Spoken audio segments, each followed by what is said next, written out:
besoin de toi, maître. Heureuse est la mère qui t'a porté et allaitée. Heureux plutôt ceux qui écoutent la parole de Dieu et qui l'observent.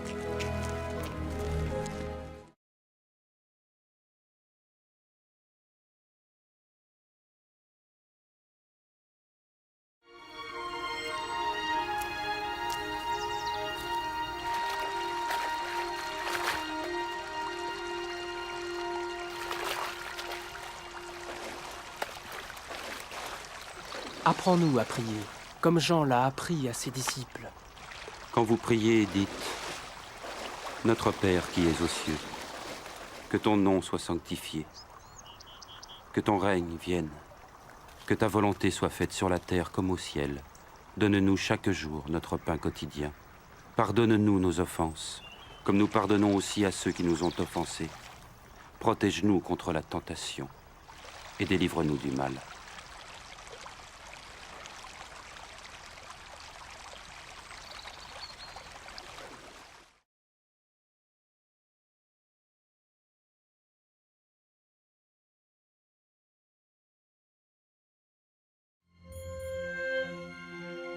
Dans les Saintes Écritures, Dieu déclare que le Messie viendrait pour être le sauveur du monde. La vie de Jésus prouve qu'il est bien celui dont les prophètes avaient parlé. Ésaïe a prophétisé que la Vierge deviendrait enceinte et qu'elle enfanterait un fils. Des siècles plus tard, la naissance de Jésus accomplissait cette prophétie.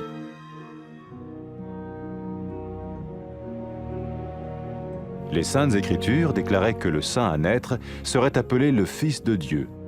Cela signifiait que Jésus serait le Fils de Dieu au sens spirituel et non au sens physique. Nous le voyons par sa manière de vivre.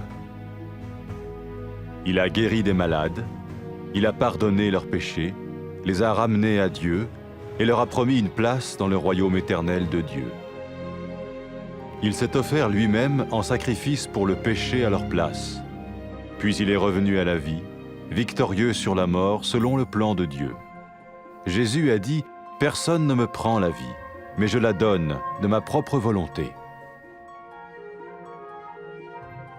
La vie de Jésus n'a pas seulement accompli les écrits des prophètes, mais elle a aussi confirmé la vérité de la sainte parole de Dieu. Les prophètes avaient écrit « Ta parole, ô mon Dieu, est parfaite, elle dure à toujours. » Jésus lui-même a dit « Le ciel et la terre disparaîtront, tandis que mes paroles ne disparaîtront jamais. » Jésus est venu pour nous donner la vie dans toute sa plénitude. Et quand l'homme a désobéi à Dieu dans le jardin d'Éden, il a choisi sa propre voie et ses actions l'ont séparé du Créateur.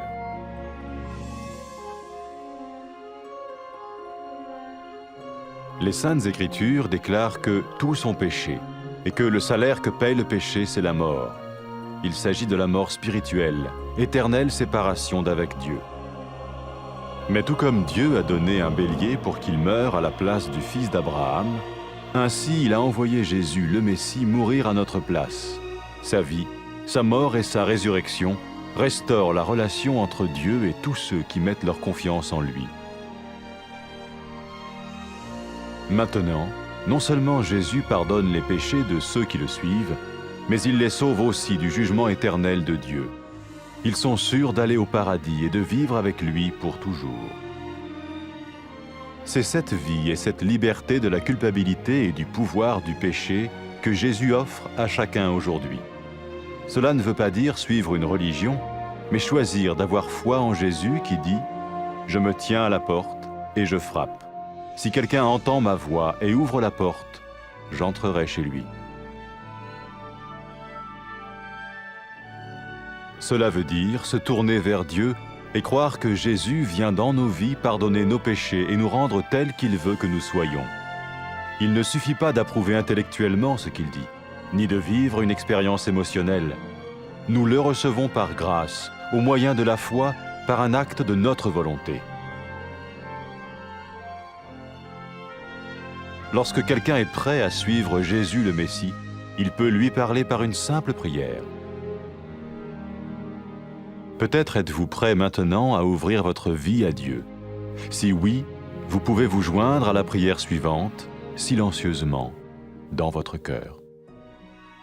Seigneur Jésus, j'ai besoin de toi. Merci d'être mort sur la croix pour mes péchés.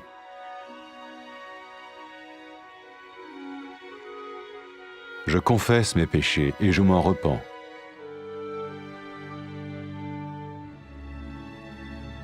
Je t'ouvre la porte de ma vie et je te reçois comme mon Sauveur et Seigneur.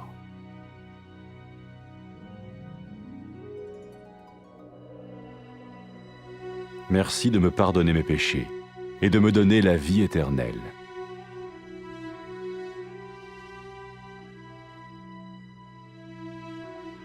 Fais de moi le genre de personne que tu veux que je sois. Maintenant que je deviens l'un de ceux qui te suivent. Amen.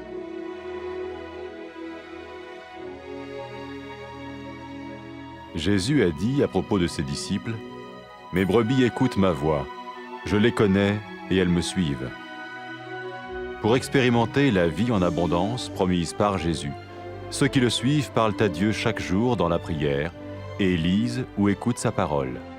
Ils parlent de lui à d'autres personnes et rencontrent régulièrement ceux qui l'aiment et le suivent. N'oubliez pas sa merveilleuse promesse. Tout pouvoir m'a été donné dans le ciel et sur la terre.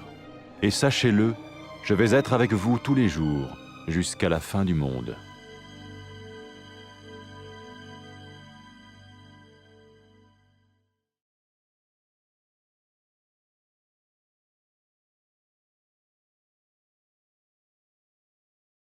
سيدي نحتاجوك.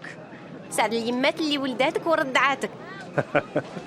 بارك الله في الناس اللي يسمعوا كلام الله ويطيعوه.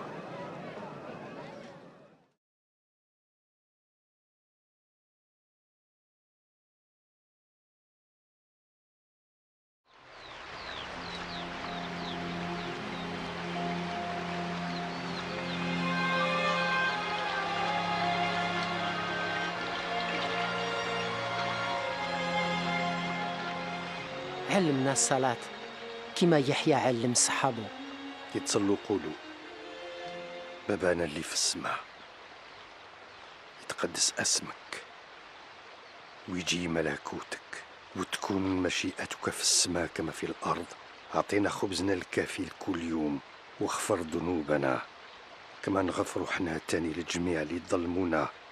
ما تدخلناش في التجربة بصح نجينا من الشرير.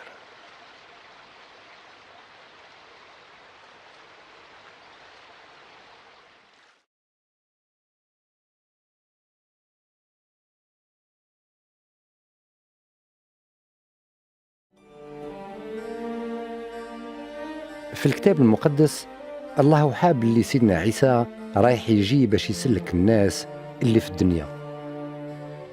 حياة سيدنا عيسى تثبت باللي بالحق هو اللي تنبأوا عليه الأنبياء. النبي إشعياء تنبأ وقال العذراء بالجوف ترفد وبطفيل تولد. قرون من بعد زيادة سيدنا عيسى حقت هذيك النبوة. في الكتاب المقدس مذكور باللي سيدنا عيسى يقولوا له ابن الله. هذا الشيء يعني باللي سيدنا عيسى وليده ماشي بالمعنى اللي تقصد الذات بصح بالمعنى اللي تقصد الروح.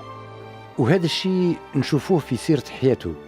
برا المرضى سامح لهم ذنوبهم، رجعهم يسيروا في طريق الله، ووعدهم بإمكان في ملكوت الله دائما.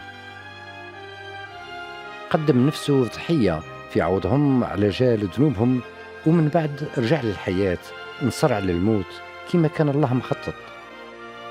سيدنا عيسى قال حتى واحد ما ياخذ حياتي مني أنا اللي نضحيها برضايتي. حياة سيدنا عيسى تمت واش تنبأوا به الأنبياء، وتاني ثبتت حقيقة كلمة الله المقدسة. الأنبياء قالوا كلام الله صحيح وتامم، كلامك يا ربي دايم. وسيدنا عيسى بنفسه قال السماء والأرض يزولوا بصح كلامي عمره ما يزول. سيدنا عيسى جاء باش يعطي لنا الحياة الكاملة، بصح كي الإنسان عصى الله في جنة عدن خير يسير في الطريق اللي تخصه وحده، وفعاله بعدوه على الخلق. الكتاب المقدس يصرح باللي الجميع ذنبوا وباللي عقوبة الذنوب هي الموت. هذا الشيء معناته موت الروح، يعني الفراق الدايم من الله. بصح كيما الله أعطى كبش يفدي وليد سيدنا إبراهيم، هكذا بعد سيدنا عيسى المسيح باش يموت في مضربنا. حياته والموت ديالو وقيامته من بين الموتى رجعوا العلاقة بين الله وبين جميع المؤمنين به. ودروك دوك اللي يامنوا بسيدنا عيسى ذنوبهم تغفروا لهم، بصح تاني راهم سلكوا من عذاب العقاب، راهم ضامنين الجنة خالدين فيها معاه. واليوم سيدنا عيسى حرر كل واحد من الذنب والقوة وجعله يتحكم على الخطية.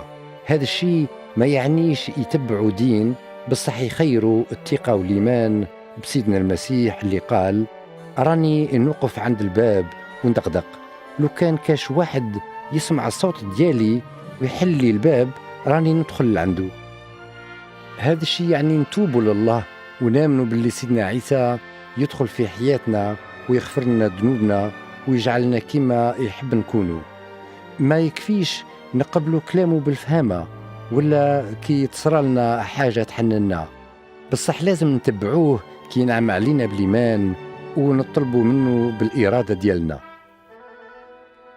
كي يكونوا الناس واجدين باش يتبعوا سيدنا عيسى يقدروا يكلموه بدعاء سهل. بلاك راكوا واجدين دروك تقدموا حياتكم لله، وإلا كان هذاك هو الحال تقدروا تتبعوا في قلوبكم هذه الصلاة: يا سيدنا عيسى أنا نحتاجك، نشكرك على خاطر مت على الصليب على جال ذنوبي.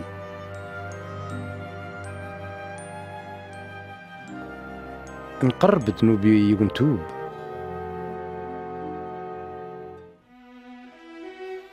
نفتح لك باب حياتي ونستقبلك كي المنجي ديالي وسيدي.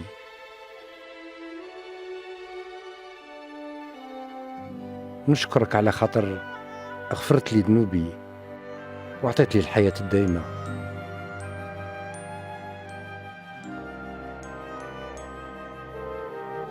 اجعلني كما أنت تحبني نكون.